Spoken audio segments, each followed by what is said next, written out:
I saw that you actually ate once a day. This is something that our another guest, Wim Hof, who's an advocate of the cold plunge method Yeah. and breathing method, seems like that's something that a lot of people that are very deep into the health space have been doing. So I'm curious to know, what is it that you eat specifically once a day, and is it the same thing every single day? Gee, I hope not. Yeah, I actually started having one meal a day during the months from January through June, now 18 years ago.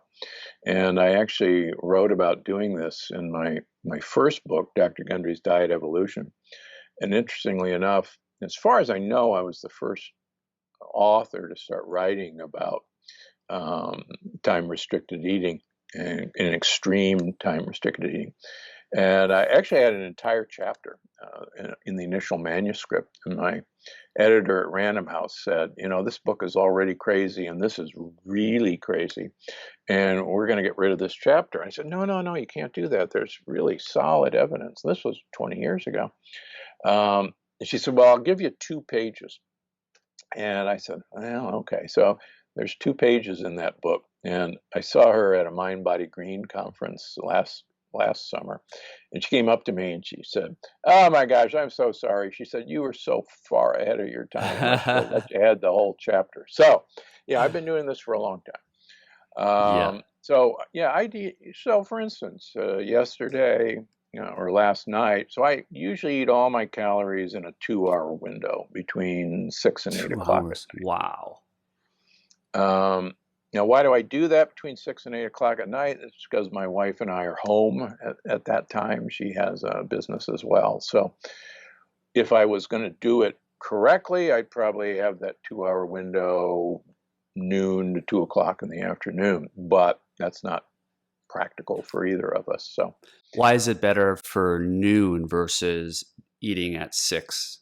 well, the longer that you can have between your final meal of the day and going to bed, as I write about in the longevity paradox, the better it is for your brain to have what's called a brain wash. And interestingly, our brain undergoes a wash cycle, and it occurs during deep sleep. And deep sleep in general occurs early in the sleep cycle. And when you eat, most of your blood flow is diverted to your gut for several hours. Digestion is actually very energy expensive. Mm. And so you don't have the rush of blood up to your brain to do deep brain cleaning if you eat close to bedtime. So, Mm. Dr. Dale Bredesen, who wrote The End of Alzheimer's, has become a good friend of mine. Uh, thinks that you really should have a bare minimum of 3 hours between the last meal of the day and going to bed, going to sleep.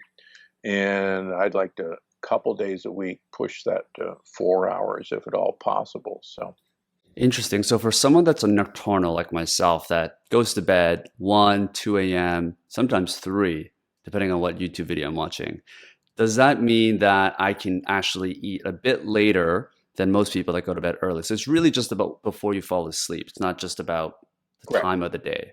Yeah, it's really before you go to sleep that makes the difference. We're Mhm. actually designed to every day have about a 12-hour period of going into ketosis and a 12-hour period of burning glucose as our main fuel.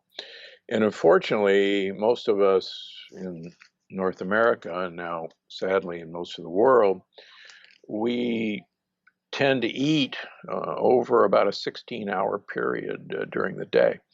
And some beautiful work by Sachin Panda at Salk Institute in San Diego, having people track their eating habits on an app, found that most Americans are actually eating for 16 hours every day. And Mm. so we actually now never get into a period of daily ketosis. And daily ketosis during part of the day is a really good idea. Continuous ketosis daily for all your life is unfortunately a really dumb idea. Mm. And maybe we can talk about that as well. Yeah, we'd love to. So the idea of eating once a day probably is a bit extreme for most people, especially if they've never heard of this idea, right? So there is this idea of 16 and 8, which is you fast for Correct. 16 and 8 hours, and then you ate within the 8. Some people do 18 and 6, I believe, which is fasting for that a bit longer for that amount of Right. time. Yeah, I mean, the evidence is that probably, and this is what's in my book on how to get people to actually time control their eating. And we try to get them down to about a 7 hour window and teach people how to do that over a month. 6 hours is probably the perfect window. There's a paper in Humans showing that there's no additional benefit to reducing that to a 4 hour window. Mm. So, but I think the more we can contract our period of eating, the better off in all respects. Mm.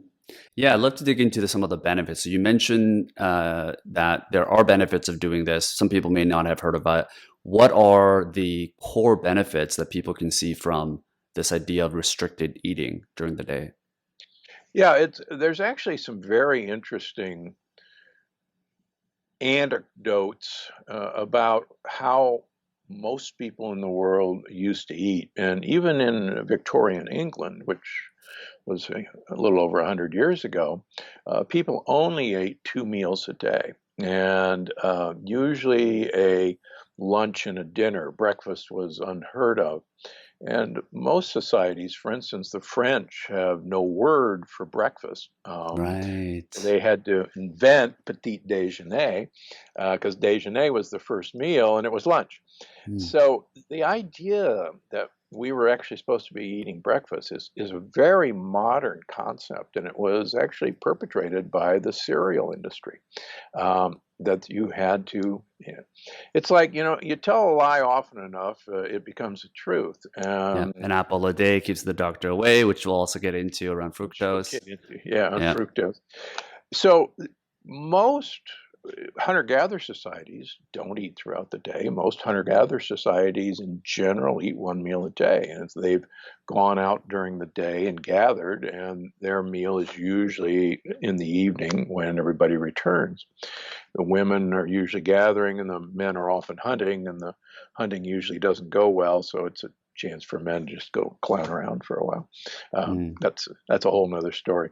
Uh, but the idea that our ancestors crawled out of a cave and said, "What's for breakfast?" is ludicrous because there was no storage system. And you had to find breakfast. And if that's when you found breakfast, that was break fast. So we're actually really incredibly well designed to not eat early in the day. And you can prove that by looking at our cortisol levels start rising about 4 a.m. That actually makes more glucose available. Our epinephrine levels start rising, which keeps glucose in circulation. So we normally have this mechanism to, shower ourselves with available glucose early in the morning. And it's just the wonderful cereal and other companies trying to convince us that we're not designed for this.